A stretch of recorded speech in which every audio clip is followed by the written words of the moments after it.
107.5 WGCI, the size number one for hip-hop and R&B. It's the morning show with the Destin legend Leon Rogers, the beautiful Kendra G, myself, the shortest damn man in Chicago, Kyle. Very special interview we have right now, Chicago. Welcoming into the studio, we have Mr. Rick Rowley. Rick is the director for this new documentary that's going to be featured on Showtime Friday night, June 14th.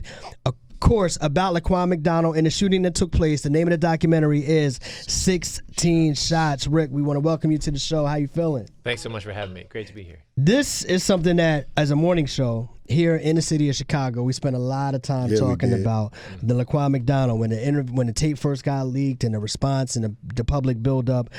So to see this documentary come to fruition, kind of excited is kind of, I don't know, you shouldn't be excited about something like this, but I'm very intrigued to watch this documentary. What made you say, I'm going to shoot this film and put all this together? Well, man, I mean, we're in the middle of a national reckoning around race and justice, and it's not just in Chicago, it's in every city in America. And this case cuts to the heart of it the way that nothing else does. I mean, we know more about this police shooting than is known about any other police killing in history. Wow. And part of that is it's not just the videos that have been released. It's the tens of thousands of pages of internal communication between the mayor's office and the prosecutors and the police that journalists here sued for and got released. It's whistleblowers who's come forward, civilian witnesses who refused to be threatened and came forward and spoke, and the sustained pressure and attention of the community here in Chicago. So it's like journalists in Chicago blazed a way path for us to see in this case kind of granular blow-by-blow breakdown in how cover-ups happen. About what we see at the end of it is a portrait of a machine that makes these cases disappear.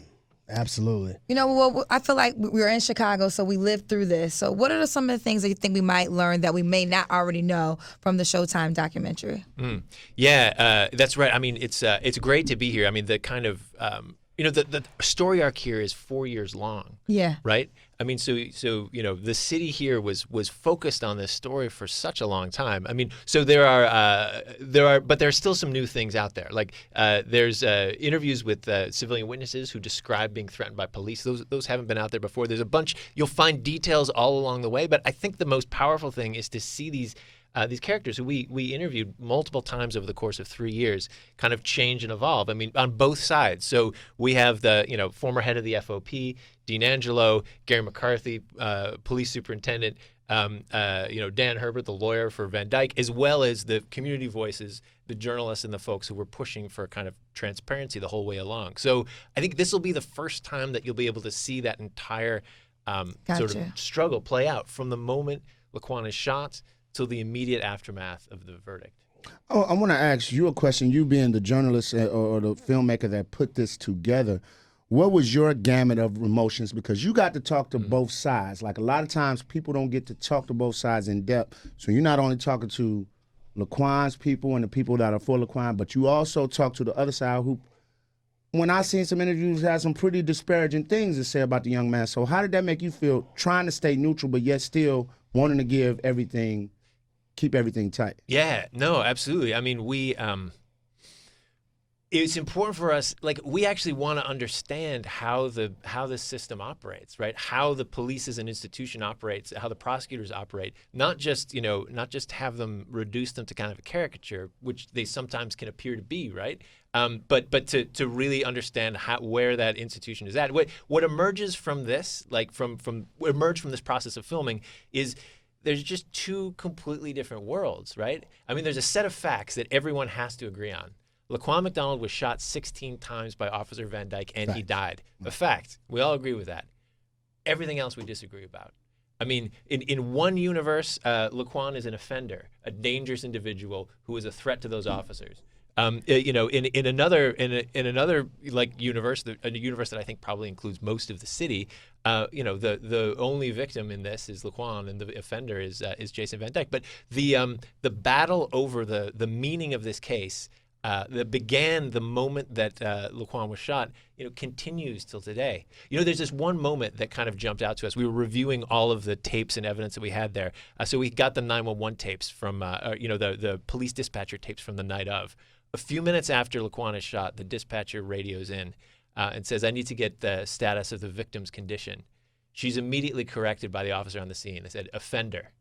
Wow. And she responds, "Oh yeah, that's what I meant." And that word. Oh yeah, right that's what there. I meant. Yeah. Right. With saying that though, you said two different worlds, but which bubble would you say encompasses most of the city of Chicago? I mean, that's an answer question for you Yeah, guys. to most answer. of us, we feel as though he was a victim by all means. I mean, Absolutely. as I'm starting to watch the documentary, I'm like, for me, what's good is you have it all laid out. So I do think everybody in Chicago should watch it because we might think we know everything, but you piece it all together very well. One thing I want to know, and I didn't get to this part in the documentary yet, does it confirm whether or not Mayor Rahm actually saw the tape? Because I even asked him this question personally. He said he did not see the tape.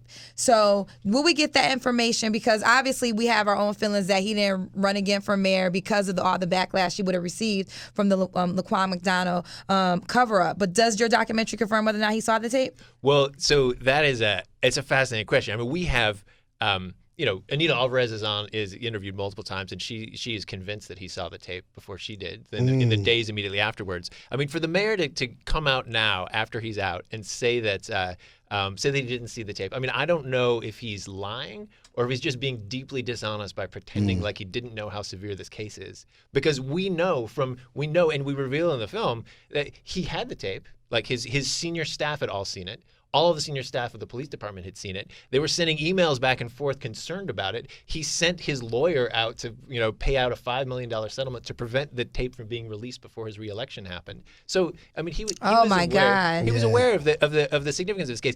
Did someone in his office say, "You don't want to see this? Don't watch it now"? Yeah, maybe they did, but honestly, I don't care. Like that isn't really what's significant here. He knew how significant this case was, and to pretend otherwise is just. So he played the plausible deniability card. Yeah, I mean, maybe. Yeah, I didn't see anything. I don't know what happened. Let me ask you this, because you mentioned that we hear in this documentary from witnesses to say that police came on the scene immediately and threatened them to keep quiet or whatever the case may be. You talk about all this information that was trying to be covered up.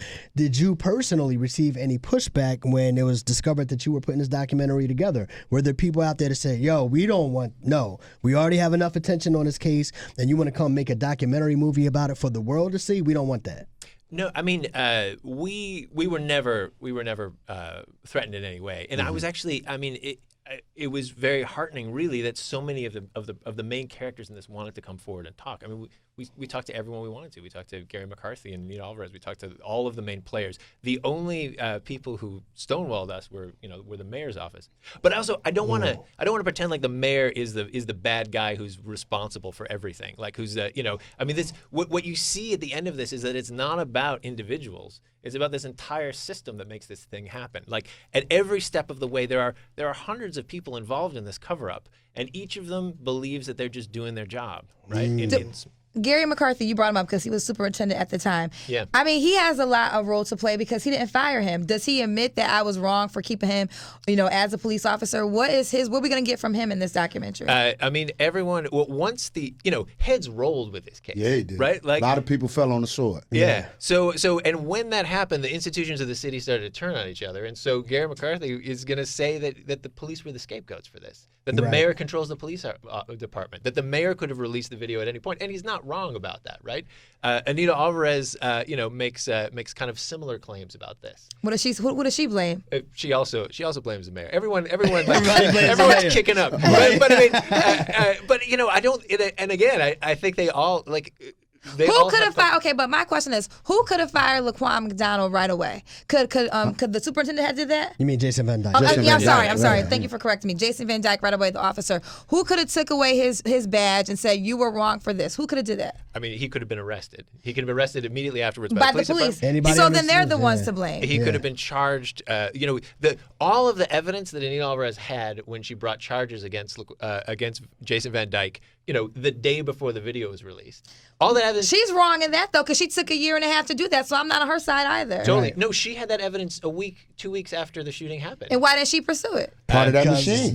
The police. She says to us in the film, you have to understand that these cases are very hard to prosecute. We almost never get a conviction against a police officer. Well, we don't give a damn, and that's why I don't have if you're her emotions or Gary McCarthy's emotions or even the mayor's emotions, because like you said, they all played a role in it. And I think to keep pointing fingers at everybody, you need to get out a mirror and figure out what you did wrong. wrong. I hope people see this film because I think us in the black community have been saying for years, look, the police do this all the time and nothing ever happens. The police do this all the time and they get off. The police do this all the time. The system. And it sounds like your documentary, 16 Shots, displays Absolutely. the system. You know what I mean? Yeah, that's right. But and the other side of it though is that there's this machinery that tried to make these cases disappear. But in this one case, for the first time in the 180-year history of the Chicago Police Department, an officer was charged with murdering a black citizen. It never happened. Yeah, and as Will Calloway says in the film at the very end, and that officer was convicted of murder by a mostly white jury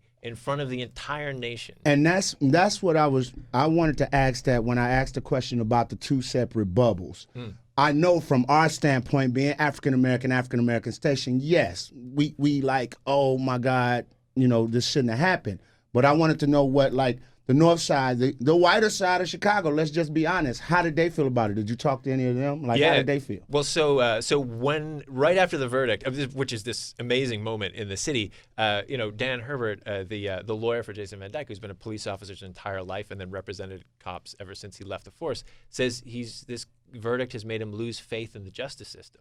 Like they feel defeated. I mean, Gary McCarthy. The segregation of Chicago, and that's why I asked. That's literally why I asked that question, because I felt like, what were white people saying about this? I know we were upset, right? But Chicago's a big city, no question. Well, look, everybody has to check it out. Once again, the documentary is called 16 Shots. We've been speaking to Rick Rowley, the director of this film. It airs on Showtime Friday night, June 14th, and we want everybody to check this documentary out. And it sounds like it's going to be something very interesting that people are going to be talking about afterwards. And thank you for doing the documentary. I hope it becomes as powerful as the Netflix series right now for when they see us about the Central Park 5. Yeah. Hope people can watch this documentary and really, like you said, hopefully it could cause a real change to the system. No doubt. Thank you for your time. Thank you. No doubt.